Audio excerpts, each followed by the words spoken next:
mengurangi secara sangat hubungan nyambungnya kepada orang tua. Makanya terima kasih Mbak Nunung, nanti kita ikut diantar ke sana atas sekali. Dengan Humas Polda, memang daerah yang cukup panjang adanya di sini. Nah, kami di Jawa Timur sudah membangun MOU dan sudah. Nah, kesempatan saat ini kami sangat berharap agar ini dapat dioptimalkan ketika ada masukan terkait dengan lembaga penyiaran dengan kami KPU di Jawa Timur.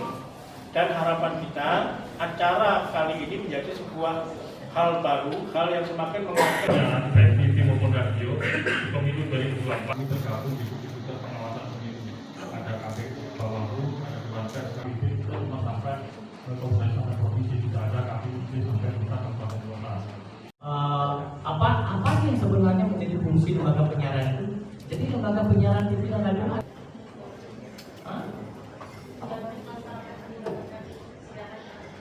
menjamin masyarakat untuk dapat siaran yang baik. Teleponnya ini on 24 jam kepada ibu ya. Jadi tolong kepada ibu mulai sekarang karena hoaxnya banyak, mulai nonton TV deh ya. Karena apa? Karena kalau di gadget terus nanti banyak hoax itu yang beredar.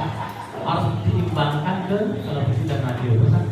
Yang berkenan kurang berkenan nanti kita sambung di diskusi. Terima kasih Pak.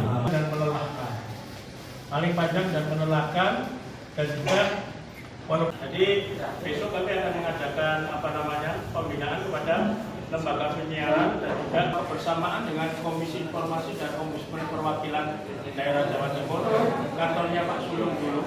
Kalau kami dengan KPU dan Bawaslu sudah menjadi satu bagian di gugus tugas Mas kepemiluan. Jadi maka kami juga melibatkan penyelenggara, ada Bawaslu dan KPU, untuk kemudian juga bisa menyampaikan kepada masyarakat aturan dari penyelenggara seperti apa, aturan dari kami Komisi Penyiaran Indonesia Pusat lebih kepada konten siarannya. Karena kan kami tidak bisa kemudian melakukan teguran kepada partai atau peserta pemilu, tapi bisanya adalah kepada teman-teman lembaga penyiaran jika dirasa ada konten yang tidak sesuai atau melanggar P3SPS atau PKPI nomor 4 tahun 2023 maupun SKB bersama KPU, Bawaslu, Dewan Pers, KPI.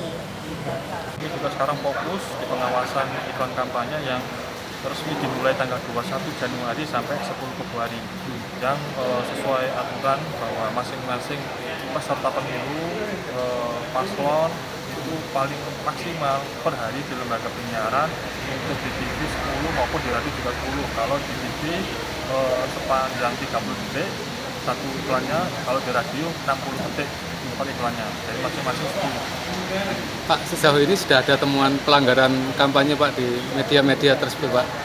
Sedang kita pantau, sedang kita hitung, kita rekam semua, nanti juga akan kami sampaikan ke publik mana saja peserta pemilu maupun baik partai politik atau paslon yang melebihi iklan di lembaga penyiaran yang sesuai aturan berapa. Sedang kita pantau semua. Nanti akan kita laporkan ke publik bahwa per hari ini seperti apa.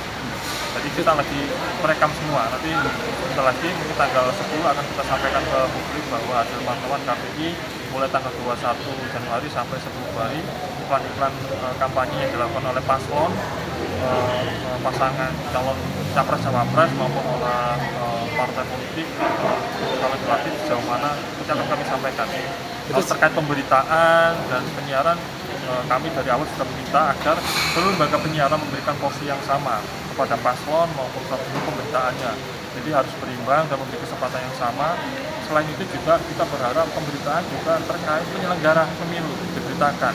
Bagaimana warga untuk melakukan nyoblosnya pindah. Nah itu kan jadi pemberitaan pemilu tidak hanya soal paslon atau peserta pemilu, tapi juga bagaimana tahapan-tahapan pemilu berjalan dengan baik sehingga masyarakat juga menjadi partisipasi publik terhadap pemilu tersebut semakin tinggi, dan mereka juga tahu mengajukan ketika misalnya harus pindah dari tempat kerja di rumah untuk pemilu seperti apa dan seperti apa, apakah logistik dan yang dibutuhkan kertas suara sudah sampai ke seluruh, itu juga perlu diberitakan agar masyarakat juga tahu. Misalnya saya nyoblos di sini loh Pak, jangan-jangan kertas suara maupun kotak suara dan yang lain-lain, kelengkapan kesuksesan pemilu 2024 apakah sudah sampai kepada di tingkat paling bawah, yaitu ya desa dan TPS masing-masing. Jelajahi cara baru mendapatkan informasi. Download Metro TV Extend sekarang.